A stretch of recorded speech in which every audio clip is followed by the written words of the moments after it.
Hello, my friends, hello, and welcome once again to Stately Vaughan Manor, where Roger and I have returned with the Robert E. Howard Show. It's the Robert E. Howard Show once again, where today we're talking about Conan, Robert E. Howard's greatest character. Conan, his greatest character, Roger. I was inspired to do this video by a video I watched, what was it, a week or two ago from Secret Fire Books, a great booktube channel which you should be watching because it's fantastic. If you like this dumb channel, you'll probably like that one even better. Probably. But over at Secret Fire Books, Tim over there said that Solomon Kane is Robert E. Howard's greatest character, which is not true. It's almost true, but it's not. I think Conan is probably Robert E. Howard's greatest character. But he makes a good case over there, and I'll link his channel down below so you can check it out.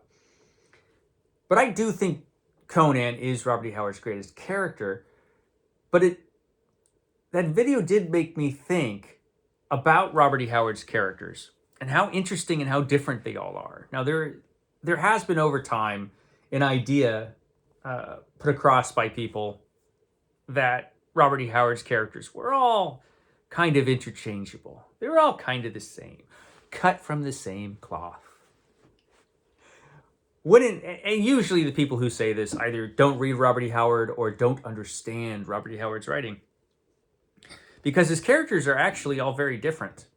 And Solomon Kane and Conan, you can't get two characters, aside from the fact that they're both adventure characters who, fight a lot with swords. Other than that, they are very different characters with very different motivations.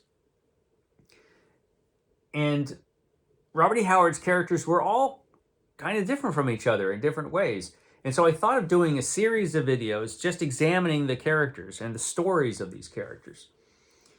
And so today we're going to be talking about Conan and the story of Conan. We're going to take all of the Conan stories, which you could find in these three fantastic Del Rey volumes, and we're going to consider these as all one story.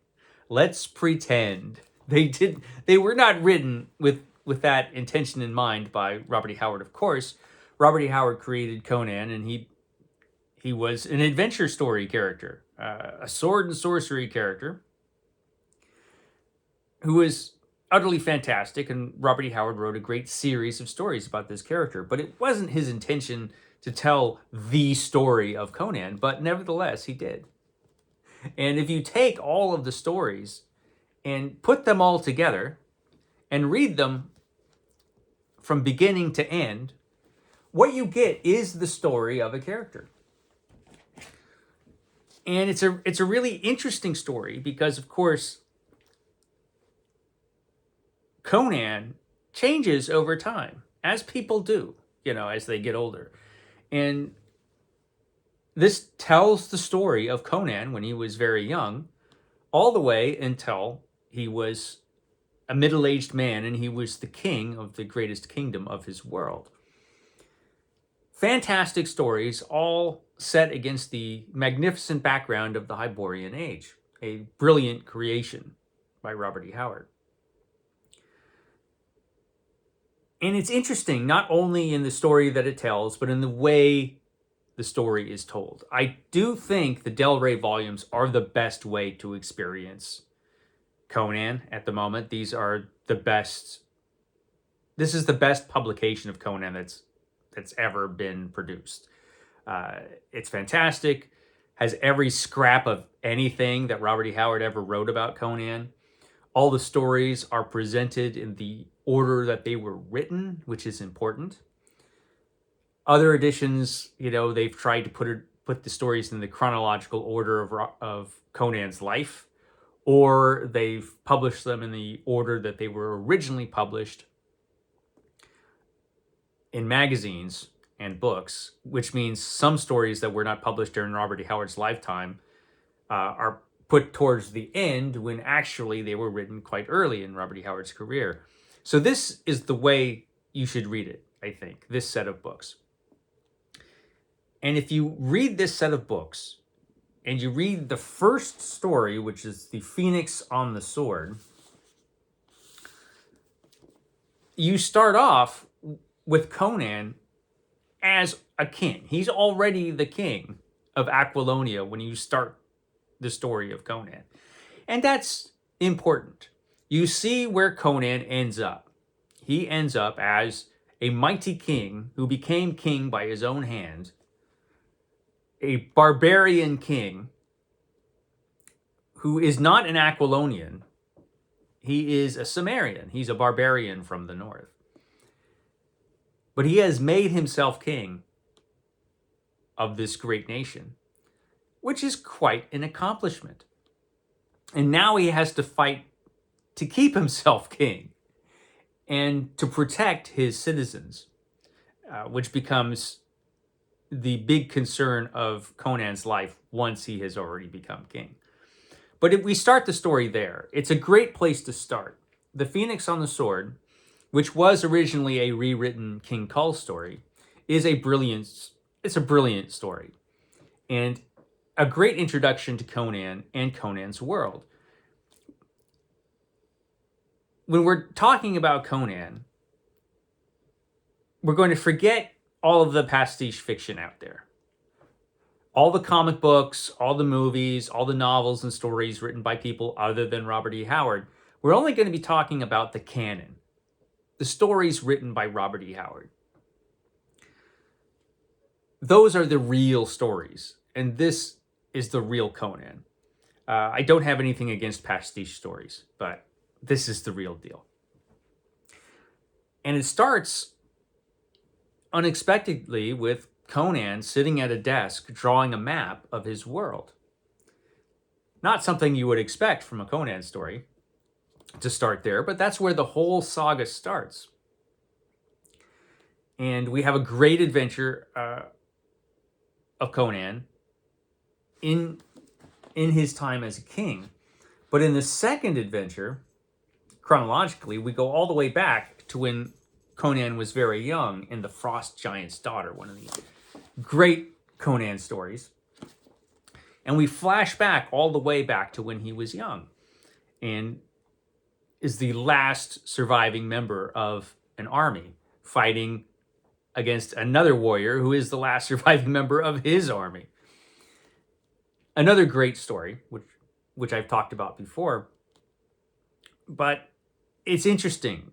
And then we go through a series of stories which kind of bounce around in Conan's career. Because Conan did many different things in his career. Chronologically, he started off, when he wandered down from the north into civilization, he started off as a thief. And then later on, he became many different things. He became a pirate. He became a bandit chief. He became a mercenary, and then a mercenary captain. And he became a general. He was a scout along the Black River, and eventually he became king of Aquilonia. It was a long road that Conan traveled. And of course, if you're reading this as all one story, it would come across as a very episodic story because that's just how Conan's life was. In fact, the one novel of Conan that you could find in here, The Hour of the Dragon, which tells the story of when Conan is king, and chronologically it's the last Conan story. That is a very episodic novel. You know, it's feels like a series of short stories connected and make up a novel. The whole Conan saga is like that. All great stuff, thrilling stuff, but we see over time the development of Conan's character. We just kind of see it all over the place, the way the stories are presented. And it kind of reminds me of the way the characters' stories were presented to us in the television show Lost. Remember that show Lost? One of my favorite shows. And in that television show, you know, you would have characters, and every few episodes you would have, where every episode would focus on a different character. But the characters over time would get several episodes focused on them. And the way they were told is that you would have the character, they're on the island, stuck on the island, and then you would have a flashback to previous experiences of that particular character. And as the episodes went on over time, you'd have many flashbacks about a particular character. And those flashbacks would happen at different points in that character's life. And sometimes you never really knew when you're going into this flashback when that particular story took place in the character's life, because they were kind of all over the place. And you would have to connect them yourself. That's kind of the way it is in Conan, where you start off when Conan is king. Then you flash back to when he's young. And then you go to another point when he was a young man. Then you're back to Conan being a king in the Scarlet Citadel. And all throughout the Conan saga, that's what you get. Different adventures of Conan at different points in his life.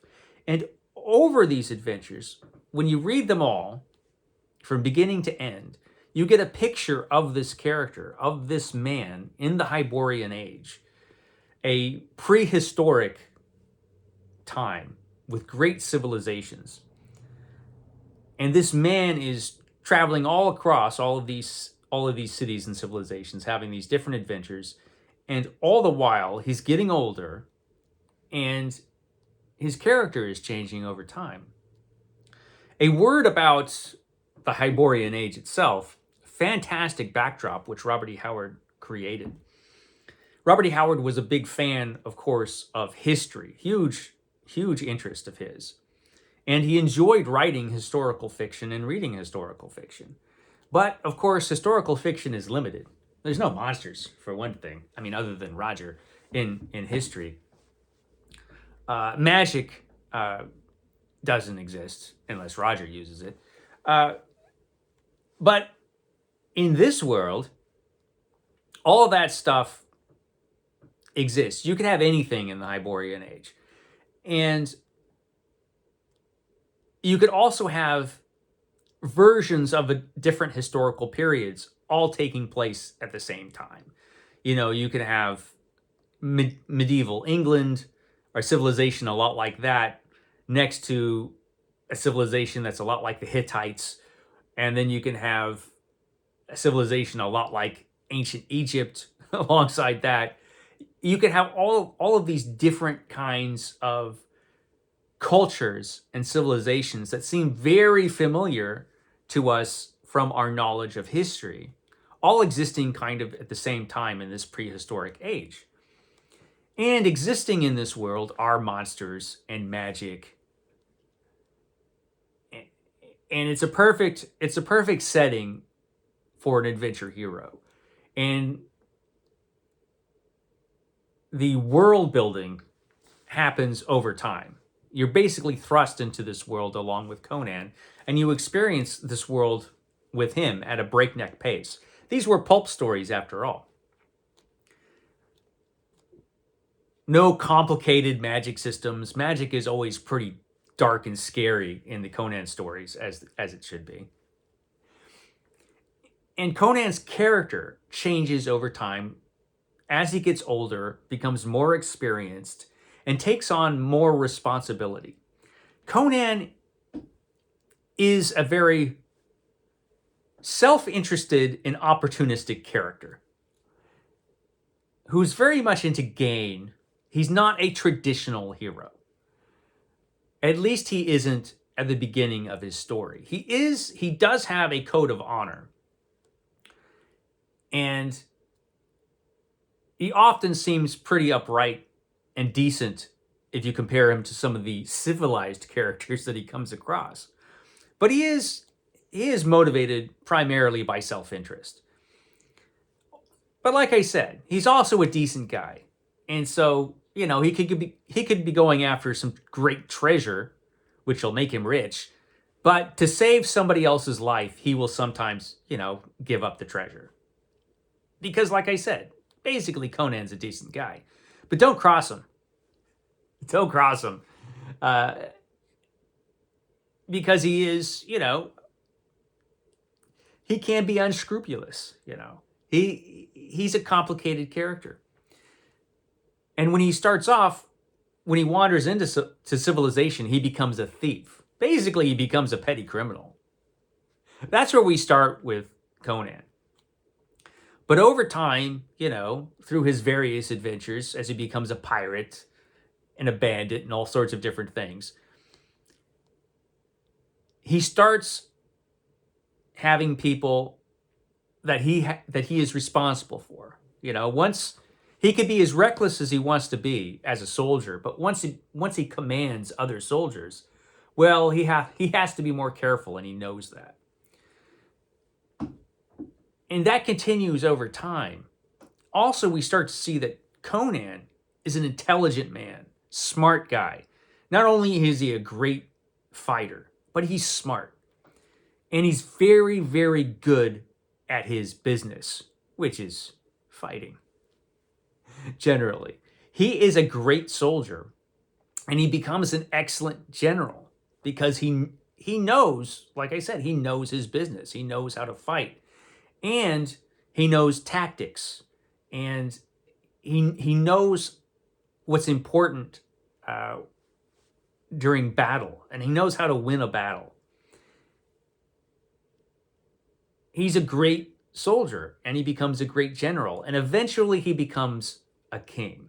And he becomes a pretty good king because he has developed by that point a sense of responsibility for his subjects. There's a time in the Hour of the Dragon where things are not going well for Conan as a king. And he is sorely tempted just to take off and begin his life as an adventurer again. Because when he became king, as he says himself in the stories, he never thought beyond becoming a king. Becoming a king was never really a great goal of Conan. It just, the opportunity presented itself. And when an opportunity presents itself to Conan, he rushes right in with sword swinging, So he didn't think beyond becoming king. But once he became king, he saw he discovered all of the red tape and bureaucracy that he has to go through as king.